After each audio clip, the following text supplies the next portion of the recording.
Shalom, shalom, peuple de Dieu. Que le Seigneur nous bénisse et qu'il nous bénisse abondamment. Le thème que je veux voir avec vous ce soir, l'évidence du vrai déluge.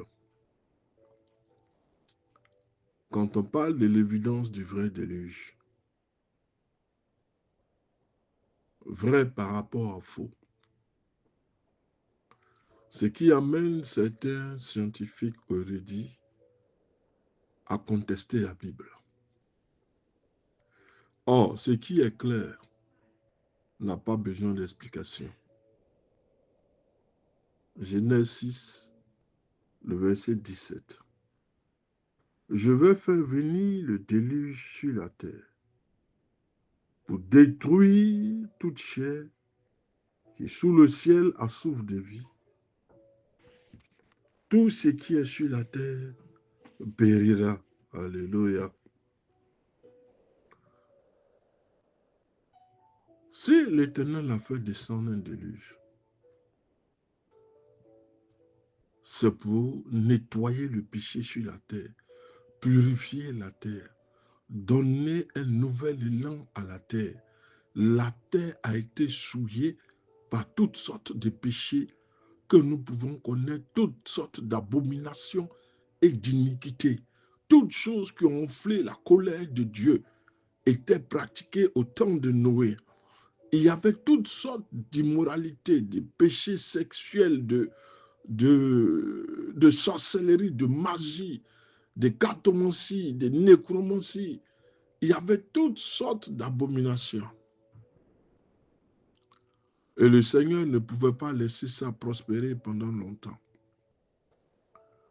C'est ainsi qu'il dit dans le livre de Genèse 6, le verset 17.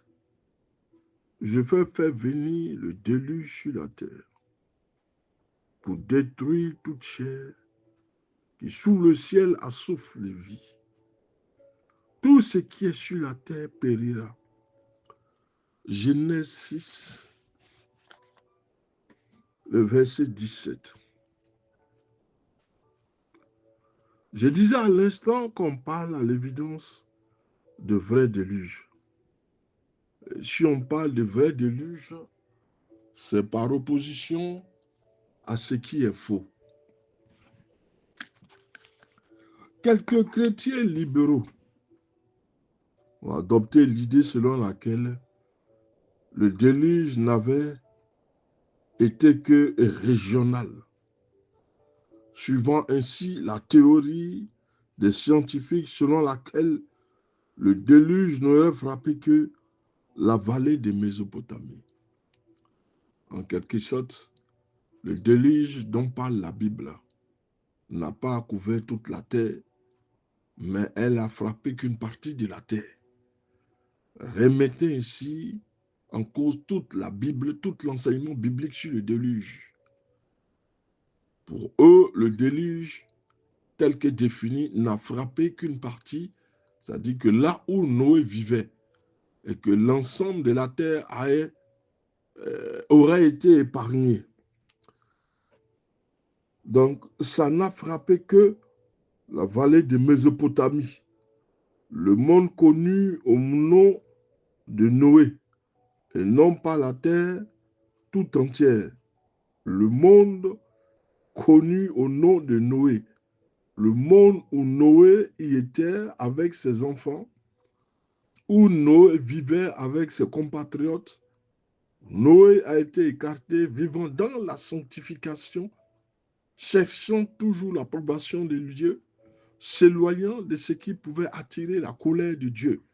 Donc cette partie, selon certains érudits ou selon certains scientifiques, c'est cette partie-là qui a engendré la colère de Dieu, et c'est cette partie qui a été complètement dévastée. Donc pour eux, le déluge en tant que tel n'a pas couvert toute la terre. Mais que dit l'Éternel après tout? Lui, le seul témoin de cette catastrophe. L'Éternel dit ceci: je vais faire venir le déluge tout ce qui est de la terre périra. Et la Bible conclut en disant, les eaux grossissent de plus en plus sur la terre. Toutes les hautes montagnes qui sont sous le ciel furent recouvertes. Dieu effaça tous les êtres qui étaient sur la terre, depuis les humains jusqu'au bétail, aux bestioles, aux oiseaux du ciel. Il fut effacé de la terre. Il ne resta que Noé et ceux qui étaient avec lui dans l'arche. Genèse 7, versets 19 à 23. La Bible est claire. Et ce qui est clair, comme je disais, n'a pas besoin d'interprétation. Non, ça n'a pas besoin d'interprétation. Si les gens contestent les vérités bibliques, remettant en cause la parole de Dieu, l'identité même, nous allons dire de Christ, cherchons par tous les moyens à saboter la vérité. La Bible est claire. Dieu a exterminé toute vie sous le ciel. Il a détruit animaux et bêtes. Parce que le péché que ces gens ont commis était vraiment effarant. Et le Seigneur ne pouvait pas laisser les choses ainsi. C'est pourquoi il a manifesté sa colère en détruisant les péchés, en anéantissant ceux qui parcourent ou qui commettent de telles atrocités, de tels péchés, de telles iniquités. L'Éternel a purifié la terre. Mais cette purification semble ne pas être du goût de certains chrétiens libéraux qui suivent certains scientifiques dont le but est de renverser les vérités bibliques. Nous disons que tout est dit. La terre entière fut submergée. Et si nous réfléchissons aux inondations dévastatrices provoquées par quelques jours de pluie continue dans certaines régions du monde, imaginons le résultat de 40 jours et de 40 nuits de pluie diluvienne. À quoi ça ressemble? La pluie sans cesse, les inondations sans cesse.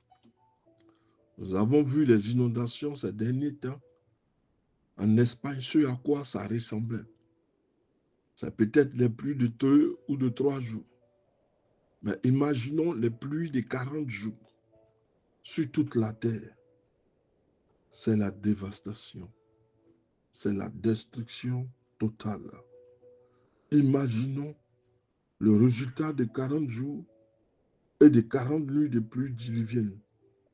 Si la Bible nous dit que les plus hautes montagnes furent submergées, cela correspond bien davantage que les collines de Mésopotamie. Ça, c'est ce que disaient les scientifiques. Mais si nous voyons 40 jours et 40 nuits de pluie, regardons à quelle hauteur va se retrouver l'eau et la pluie. Ça ne peut pas être que la colline de Mésopotamie, non. L'eau va s'étendre partout et la terre sera submergée. L'eau connaîtra une hauteur de plus de 40 mètres. Et certains disent que ça ne concerne que la Mésopotamie. Non. Cela a-t-il de l'importance de défendre l'idée que toute la terre fut submergée? C'est d'une importance. Après tout, la Bible ne veut-elle pas simplement nous dire que Dieu ne pouvait plus supporter le niveau du mal sur cette terre et que le péché doit être puni comme il le sera quand la terre subira une destruction par le feu. Alléluia. Elle connaîtra une destruction par le feu dans les temps futurs. 2 Pierre 3, le verset 3 à 7. Certes, l'importance du déluge peut être discutable, mais affirmer le contraire de ce que Dieu affirme nous amène à nous poser des questions. Parce que c'est toute l'inspiration et l'autorité de la parole de Dieu qui est remise en cause. Si les Écritures voulaient simplement nous dire que le péché du temps de Noé avait été puni par un petit déluge, pourquoi Dieu aurait-il alors affirmé le contraire? Les vérités morales de la Bible sont-elles valables?